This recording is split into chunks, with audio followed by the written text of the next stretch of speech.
둘로 나뉘어 정기총회를 열었던 기독교 한국루터회가 끝내 화합하지 못한 채 각각 정기총회를 열기로 했습니다. 그러나 지난해 진행한 양측의 총회가 모두 법적 문제가 있다는 법원의 가처분 결정이 잇따라 나오면서 사실상 정상적인 총회를 진행할 수 없게 됐습니다. 각 교단 정기총회 결과를 살펴보고 있습니다. 한국기독교장로회는 목회자 수급 대책과 최저 생계비 연구를 위한 총회 특별위원회를 구성하기로 했습니다. 교단 역사상 처음으로 청년 총대 2명이 정회원 자격으로 총회에 참석해 관심을 모았습니다. 총회장을 선출하지 못했던 기독교 한국침례회가 다음 달 25일 의장단 선출을 위한 임시총회를 개최하기로 했습니다. 여러분 안녕하십니까? CBS 뉴스입니다. 지난해 둘로 나뉘어 정기총회를 열었던 기독교 한국루터회가 올해도 화합하지 못한 채 각각 정기총회를 열기로 했습니다. 그러나 지난해 진행한 양측의 총회가 모두 법적 문제가 있다는 법원의 가처분 결정이 나오면서 사실상 정상적인 총회를 진행할 수 없게 됐습니다. 천수연 기자입니다. 총회장 해임 안건을 놓고 열린 지난해 6월 임시총회가 파행하면서 기독교 한국루터회는 총회장 측과 반대 측으로 나뉘어졌습니다. 이후 지난해 10월 양측이 각각 53차 총회를 열었는데 법원이 잇따라 결정문을 내놓으면서 양측 모두를 문제 삼았습니다. 반대 측은 김은섭 총회장을 해임하고 자체 총회 임원을 구성한 것에 법적 정당성을 확보하지 못했습니다. 총회장 측도 김은섭 총회장은 지위를 인정받았지만 그 외에 반대 측에 속한 이들을 해임하고 새로 실행위원과 선거관리위원, 총회 임원을 선임한 임시총회와 53차 총회 결의가 모두 효력이 정지되는 상태입니다. 양측 모두 총회의 정당성을 인정받지 못하면서 정기총회를 소집할 수 없는 상황인 겁니다. 이에 따라 반대 측은 54차 총회를 비상회의로 전환하고 비상대책위원회를 구성하는 등 향후 대응 방안을 논의했습니다. 우리가 비상회의로 모일 수밖에 없는 그런 상황입니다. 총회장 측은 총대를 확정하고 개회를 선언했습니다. 개회 점족수가 충족되었음을 확인하고 개회를 선언합니다. 그러나 정상적인 총회 진행이 어렵다면서 비상총회로 진행하고 각종 보고만 받고 안건은 의결하지 않기로 했습니다. 현재 양측은 총회 정상화의 필요성은 공감하고 있지만 조금 다른 해법을 제시하고 있습니다. 반대 측은 법원이 임시총회와 정기총회 모두 적법하지 않다고 보고 있기 때문에 임시총회 전, 그러니까 52차 실행위원회를 복원해 정기총회를 다시 소집해야 한다는 입장입니다. 그러나 총회장 측은 실행위원회가 아닌 총대 과반의 동의로 임시총회를 열어 갈등을 해결해야 한다는 생각입니다. 이런 가운데 양측의 법적 소송은 10여 건에 달합니다. 대화와 양보 없이 법적 대립으로 치닫는 기독교 한국루터회 내분 사태의 해결이 쉽지만은 않아 보입니다. CBS 뉴스 천수연입니다. 각 교단 총회를 정리해보는 시간입니다. 한국기독교장로회 제109회 정기총회에서는 목회자 수급 대책과 최저생계비 연구를 위한 총회 특별위원회 구성을 허락하는 안건이 통과됐습니다. 또 교단 역사상 처음으로 청년 총대 2명이 정회원 자격으로 총회에 참석해 관심을 모았습니다. 한혜인 기자입니다. 한국기독교장로회 제109회 정기총회에서는 교단의 미래를 준비하는 안건이 다수 논의됐습니다. 기장총회는 예비 목회자 양성과 부교역자 수급 문제에 대해 총회 차원에서 대책 마련에 나서기로 했습니다. 이를 위해 목회자 수급 대책을 위한 총회 특별위원회를 구성하기로 하고 법제부에 넘겨 처리하기로 했습니다. 앞서 충남 대전광역, 광주 남노회는 신학 전공자가 감소하고 있고 지방을 중심으로 부교역자 청빙에 어려움을 겪는 교회가 늘고 있다며 총회 차원에서 대책을 마련할 수 있도록 특별위원회를 조직해달라고 헌의했습니다. 목회자 최저 생계비 연구를 위한 특별위원회도 구성됩니다. 기장총회는 또 신규 목사 후보생, 목사고시 응시자, 목사 청빙 당사자에게 10년 이내 성범죄 가해 전력이 없다는 내용의 본인 서약서를 받기로 했습니다. 목회자 출산 휴가와 육아휴직 제도 보장을 위한 헌법 개정도 통과돼 관심을 모았습니다. 해당 안건은 헌법위원회에 넘겨 출산 휴가 3개월, 육아휴직 1년 이하 유급 휴양 제공을 골자로 하는 법조문을 정리하기로 결정했습니다. 교육사 제도 신설의 건과 2단 대책위원회 신설의 건은 교육위원회와 선교위원회가 각각 1년 더 연구하기로 했습니다. 한편 기장 제109회 정기총회에는 청년들이 처음으로 정회원 자격을 가지고 총대로 참석해 눈길을 끌었습니다. 2명의 총대로 시작했지만 더욱더 많은 청년들의 목소리와 또 관심사가 총회에도 반영되고 청년 총대가 이제 처음으로 이제 된 만큼 청년의 소리가 기장 안에서 확산되었으면 좋겠고. 앞서 기장은 지난 106회 정기총회에서 청년회와 남신도회, 여신도회 대표 각각 2명에게 총회 정회원 자격을 부여하는 안건을 헌법위원회로 넘겨 처리하기로 결의했습니다.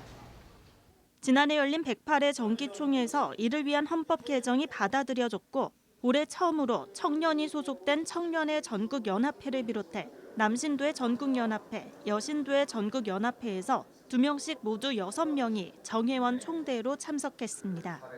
CBS 뉴스 한혜인입니다. 각 교단 총회를 정리해보는 시간입니다. 오늘은 기독교 한국침례회와 대한예수교장로회 고신총회의 지난 정기총회를 돌아봅니다. 오요셉 기자입니다. 이번 총회에서 총회장을 선출하지 못한 기독교 한국침례회는 오는 11월 25일 신임 의장단 선출을 위한 임시총회를 개최하기로 했습니다. 하지만 이호 목사가 또다시 총회장 지위 확인을 위한 가처분 신청서를 법원에 제출한 것으로 알려져 향후 총회장 선출 과정이 어떻게 진행될지 주목됩니다. 한편 침례교는 생육하고 번성하라란 올해 총회 주제처럼 다음 세대를 향한 노력을 기울였습니다. 침례교는 이번 총회에서 교단 내 저출생 대책위원회를 설치해 운영하기로 하고 저출생 극복을 위한 결의문을 채택했습니다. 국가적 과제인 저출생 극복을 위해 교단 차원의 힘을 모아가기로 한 겁니다. 또 총회장이 맡았던 다음 세대 부흥위원회 위원장을 앞으로는 총회장이 임명하기로 하고 임기도 1년에서 3년으로 늘립니다. 선출직인 총회장이 1년 단위로 위원회를 이끄는 대신 전문성을 지닌 위원장이 중장기적인 사역을 펼칠 수 있도록 한 겁니다. 침례교는 이외에도 불륜과 공금횡령 의혹을 받는 캄선교회의 데이비드 차영규 목사에 대한 징계안을 가결했습니다. 침례교는 3분의 2 이상 대의원의 동의를 받아 법원 최종 판결 시까지 차 목사의 목사직을 정직하고 유죄 판결이 확정되면 자동 제명하기로 했습니다. 또 일제강점기에 강압적으로 빼앗긴 교회 토지를 되찾기 위해 강경 옥녀봉 되찾기 TF팀을 구성하기로 결의했으며 정기총회 이후 발생하는 각종 소송전을 예방하기 위해 정기총회 기간 변호사를 선임하도록 하는 안건을 가결했습니다. 대한예수교장로회 고신총회는 이번 총회에서 다음 세대 지도자 양성을 위한 다음 세대 훈련원을 설립하기로 했습니다. 고신총회는 다음 세대 훈련원을 통해 기존 훈련기관들의 연대와 전문성을 강화하고 각 교회 수련회에 통일된 프로그램을 제공해 일체성을 높일 수 있을 것으로 기대하고 있습니다. 관심을 모았던 동물 장래에 관해선 예식을 할 수 없다고 결론지었습니다. 신학부와 고려신학대학원 교수회는 동물을 아끼고 보호할 수는 있으나 이웃을 돌보기보다 동물에 더 집중하는 태도는 신앙생활을 방해하는 우상화라며 동물을 종교적으로 축복하거나 장례 예배를 드리는 것은 받아들일 수 없다고 보고했고 총회는 이를 받아들였습니다. 이단 문제와 관련해선 이단 대책부가 신천지 이탈자 재교육 매뉴얼과 개종 관련 교육 자료를 마련하기로 했습니다. 인천 사랑침례교회 정동수 목사에 대한 신학 검증은 신학부와 고려신학대학원 교수회에 맡겨 1년간 연구해 제75회 총회에 보고하기로 했습니다. CBS 뉴스 오요셉입니다. 목회를 도와주는 수많은 목회 워크숍이 있죠. 그중 한성공동체가 진행하는 패스브레이킹 목회 워크숍이 눈길을 끄는데요. 목회자들의 소명을 재발견하게 해주는 워크숍 현장을 이승규 기자가 다녀왔습니다. 한섬 공동체가 주최하는 패스브레이킹 목회 워크숍에 3년째 참석하고 있는 임정숙 목사. 목회가 힘들어 방황할 때 우연한 기회로 패스브레이킹 워크숍에 참석하면서 목회의 새 전환점을 맞았습니다. 처음에는 단순히 참가자로 참석했는데 이제는 조장을 맡아 다른 목회자들을 돕고 있습니다. 각자에게 주신 하나님이 그 은혜가 있는데 그 목적을 따라서 가면 되는데 너무 이 모양 저 모양의 사람들의 그 모습들을 보고 또 그 교회 큰 교회 무슨 일인가 하면 우리도 따라서 해보려고 하고 근데 그것이 아니었다라는 것을 많이 깨닫게 되면서 패스브레이킹 목회 워크숍은 한국 교회를 섬기는 공동체라는 뜻을 담아 지난 2020년 창립한 한섬 공동체가 매해 주최를 하고 있습니다. 작은 교회 목회자 가정이 참석하며 목회가 점점 힘들어지는 현실에서 목회자들을 위로하고 이들이 목회 소명을 재발견할 수 있도록 도와주는 데 목적이 있습니다. 올해 목회 워크숍에는 코로나19 시기를 오히려 기회로 삼은 올리브나무교회 조순미 목사 등을 강사로 초청해 이야기를 들었습니다. 올해도 80여 명의 목회자 가족이 참석해 2박 3일 동안 즐겁고 유익한 시간을 보냈습니다. 한섬 공동체 대표 김성년 목사는 목회적인 유행을 따라가지 않고 목회자가 받은 소명과 은혜에 따라 꿋꿋하고 묵묵하게 목회의 길을 걸어가면 된다고 참가자들에게 용기를 북돋아줬습니다. 목회 원리에 따라 천천히 꾸준히 즐기면서 주님과 함께 그렇게 하면 아무리 어려운 시대라고 해도 오늘 이 시대를 뷰카 월드 시대라고 그러는데 불확실성의 시대인데 아무리 어려운 시대라도 넉넉히 이기게 될 줄로 믿습니다. 김성년 목사는 반드시 대형교회가 되어야만 목회가 성공하는 것이 아니라고 강조합니다. 김성년 목사가 서초교회를 담임하던 시기에 시작한 목회 워크숍은 목회자 개인뿐만 아니라 배우자와 자녀까지 참석한다는 특징이 있습니다. 자녀들에게 맞는 프로그램을 따로 마련해 쉼과 즐거움을 선물합니다. 목회자 개인의 사명도 중요하지만 자녀들의 헌신과 이해 없이는 목회가 성공할 수 없기 때문입니다. 리조트 등을 빌려 워크숍을 진행하면서 하루 정도 자녀들과 시간을 보낼 수 있도록 배려하는 이유입니다. 패스브레이킹은 오솔길을 뜻하는 패스와 파괴한다는 뜻의 브레이킹의 합성어로 기존의 관습을 파괴해 새로운 길을 개척하자는 의미를 담고 있습니다. 한섬 공동체는 앞으로도 목회자들의 목회를 돕는 역할을 충실히 하겠다고 다짐했습니다. CBS 뉴스 이승규입니다.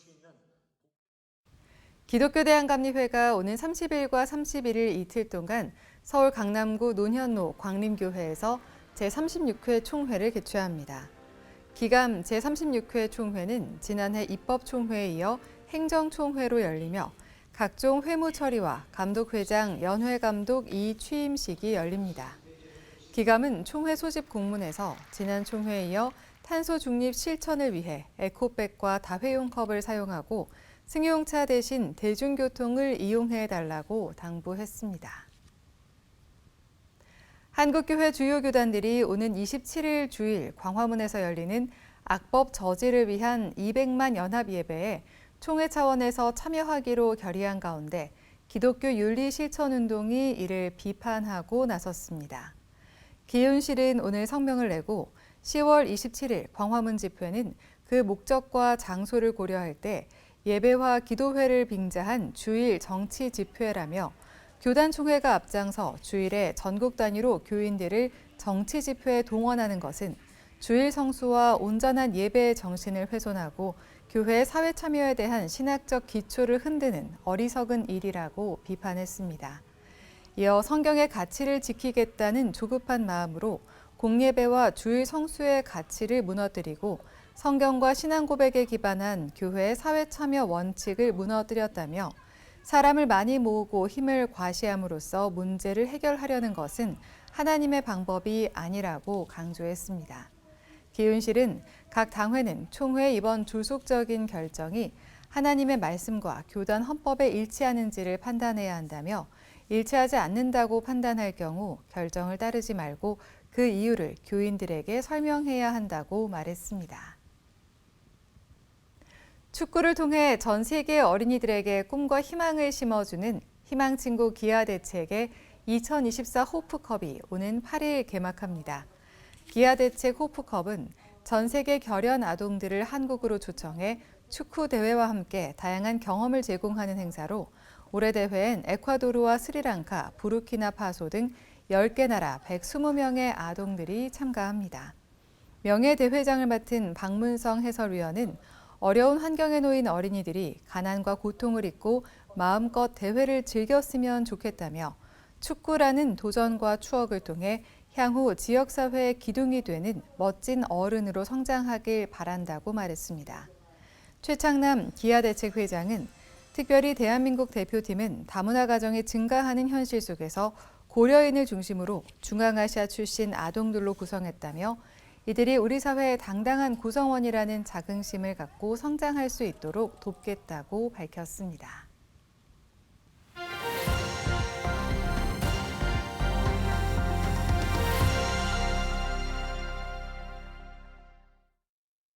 간추린 지역교계 소식입니다. 예장합동 여수노회가 전도 활성화를 목표로 목사 장로 세미나를 개최했습니다. 대구 CBS는 안동 CBS의 개국 10주년을 기념해 경북도민들을 위한 뮤지컬 배우 최정원 뮤지컬 갈라 콘서트를 개최했습니다. 예장합동 여수노회가 여수 세중앙교회에서 전도를 활성화시키기 위한 여수노회 목사 장로 세미나를 열었습니다. 이번에는 각 교회가 전도의 좀 활성화를 이루기 위해서 전도의 세미나를 개최를 했습니다. 행복축제 전도에 대한 취지를 좀 알리고 그래서 이제 모든 목사 장로님들이 그 취지를 잘 아시고 적용을 잘 해서 교회들이 부흥했으면 좋겠다. 그런 뜻에서 이 세미나를 열었습니다. 이번 세미나엔 행축 아카데미를 운영하며 한국교회의 비전을 제시하는 도원욱 한성교회 담임 목사가 강사로 나섰습니다. 도 목사는 한국교회가 항상 예배의 기둥을 세우고 복음의 능력을 간직한다면 언제나 당당해질 수 있다고 강조했습니다. 대구 CBS가 안동 CBS의 개국 10주년을 기념해 경북도민과 함께하는 최정원 뮤지컬 갈라 콘서트를 개최했습니다. 이번 갈라 콘서트엔 뮤지컬 배우 최정원과 바리톤 오유석, 테너 윤승환, 그리고 뮤지컬 팀 더 뮤즈가 출연해 뮤지컬 지킬 앤 하이드의 지금 이 순간, 시카고의 올댓 재즈 등 유명곡을 포함한 다양한 곡들을 선보이며 700여 명의 관객들을 매료시켰습니다. 날씨입니다. 내일은 전국이 맑은 가운데 내륙을 중심으로 아침 기온이 낮아 쌀쌀하겠습니다. 내일 아침 최저 기온은 7도에서 15도, 낮 최고 기온은 21도에서 27도로 일교차가 매우 크겠습니다. 이상으로 뉴스를 마칩니다. 시청해주신 여러분 고맙습니다.